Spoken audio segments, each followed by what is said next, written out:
So this financial year ahead is a really significant one for Post Office. You'll see a lot of change again, all about fixing and improving the customer experience. More will go online, and you'll also see a lot more interaction between online and offline.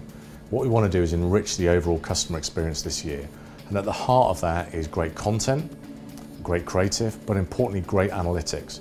This is the year of analytics for us, when we're going to get far sharper at data, much closer to understanding our customers, and importantly, continuing to enrich and improve the customer and product experience as a result of what we know. It's going to be a really exciting year. One of the really important things we've got to do is get our message out there to explain to our consumers how the Post Office is changing, and digital is a really important part of that. Oliver have joined us at a critical moment where we need rich, deeper, better content to explain what the business is about and where we're going.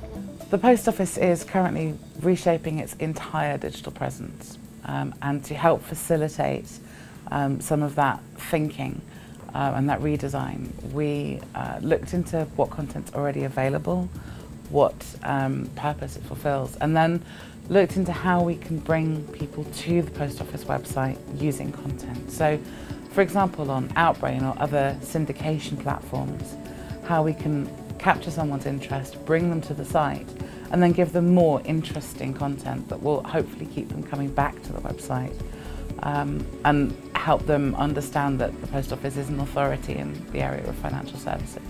So one of the key elements of our approach to this is that we're testing everything that we do. We're using A/B and multivariate testing depending on what the content is. Certainly in terms of things like tone of voice. Tone of voice is not really a fixed thing in most instances. It's kind of like a slider. And on one end you have the very formal, and on the other you have the very informal, and different things work for different audiences and different products. So for each piece we're writing to start with, we're looking at kind of where on that slider we need to be. Do people respond better to something that's very formal, especially given that this is financial services? Or is that sort of friendlier, less formal approach more appealing? Is it working better, and is it engaging people in other parts of the site, into booking appointments, that kind of thing? We'll look later into other areas. So either A/B, putting two versions of a piece up against each other and testing for one thing, or multivariant. So things like titles or calls to action will be slightly different, and we'll test them across usually 2 weeks, just to sort of see what works, what doesn't, where do people go next, and then we can start to feed that back into the content strategy.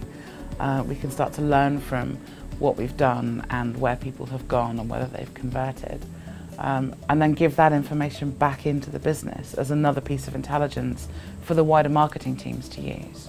So it's kind of an ongoing process, and it's a very agile process. We start with the theory and we test it. We see what happens next, and then we take that to another level. We test something new, and we keep that kind of cycle going all the way through the content strategy as we produce it.